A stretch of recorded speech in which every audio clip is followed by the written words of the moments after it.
Pre-modern, the biggest thing for the vintage market since the reserve list was finalized. Let's discuss. Pre-modern, making waves left and right. We see some crazy moves in the secondary market for older cards. The reserve list cards are starting to pop left and right because of pre-modern. I'm hearing more about it. I'm seeing more tournaments involving it. I'm even in, I don't know, the 5 minutes a year that I'll have of free time, considering building a deck and playing in pre-modern. It is right up my alley and the type of stuff that I like to get involved in for Magic the Gathering. And I'm not the only one who feels this way. I know there's a lot of other people who feel this way because I see a lot of other moves. If you see stuff like Powder Keg nowadays, you know what? Let's look at the internet. All right, so let's take a look here. Boop. Okay, there we are. And this is Powder Keg. I mean, the only thing causing spikes like this recently is pre-modern. This is like an extremely niche card. Well, it was until pre-modern when we now have a whole format. Look at that, $60. Damaged, $15. Wow. And they're selling too. That's what's crazy. Look at this. Look. View more data. MP is selling at $18. Somebody bought 4. Whew. Crazy. The foils have gone up crazy. Yeah, but look at that. It's disappearing. Anyway, let's go back. That's just an example of like the effect that pre-modern is having. When a reserve list card from Urza's Destiny can be bought enough to go from a couple of dollars to a $60 card in near mint, that means that there's enough interest to drive that. And when people are purchasing 4, they're purchasing, especially in moderately played, they're playing with 4. So if it's 4 ofs, you're playing it left and right, and there's a lot of people interested. I don't know. It's a lot of things coming together to me that just tells me this is a little bit more, it deserves more attention than it seems. And it's not just the individual card or cards that are popping because of it. I feel like pre-modern should be getting a little bit more attention.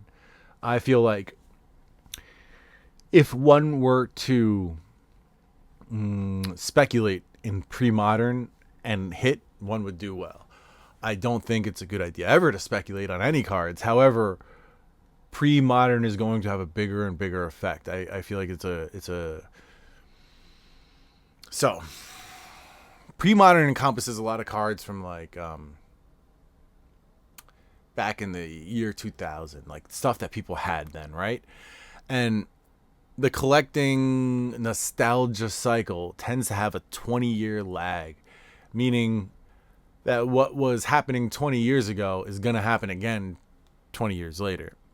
And so right now, pre-modern lands squarely in that 20-year mark, meaning that it's now 20 years later and people who were 13 playing with, cards like Odyssey from Odyssey in the year 2001, now they're older and now they have money. And now what do they want to play with? Well, they may not want to play with Revised because they never played with that. But they also may not want to play with Ixalan because they never played with that. However, they did play with Odyssey and Invasion and other Silver Age stuff. And so I feel like that's coming into its own at the same time as older cards are coming down in popularity because that 20-year mark has passed for those older cards. It seems to me as if pre-modern, its rise coincides with that whole idea. It's just something I've been thinking about, and so I just wanted you to start thinking about it. You to start looking at pre-modern critically, and how it can affect your collecting, your buying, your investing in Magic the Gathering. Although we should never invest in Magic the Gathering. But, you know, all that stuff, the financial aspect, the playing, the collecting, that whole side, pretty much everything Magic, you know, you should think about. Pre-modern, if you like Magic, you should think about it. It's coming up. I think there'll be more tournaments, and, you know, I'm interested to see where it goes. I think if you like Magic, you might be as well. Remember to like and subscribe. Maybe I'll do more about pre-modern. I was thinking about deck building for it on the channel as well. If you like opening pre-modern stuff like Silver Age stuff, check out my Patreon. We open a lot of that, and you know you can be part of some box breaks. Otherwise, if you're gonna buy any cards today, remember the TCG Player affiliate link in the description. I'm going to be going to Japan soon, so expect a lot of content centered around that and Magic the Gathering. Like I'll be filming at stores there. I'm also going to be there for the Final Fantasy release, so it is going to be an interesting time. I'll be streaming as well. Let's just end it there. Take care. Have a lovely day. I will catch you soon. Peace. That's it, man. Game over, man. Game over. What the fuck are we gonna do now? What are we gonna do? Maybe we could build a fire, sing a couple of songs, huh? Why don't we try that?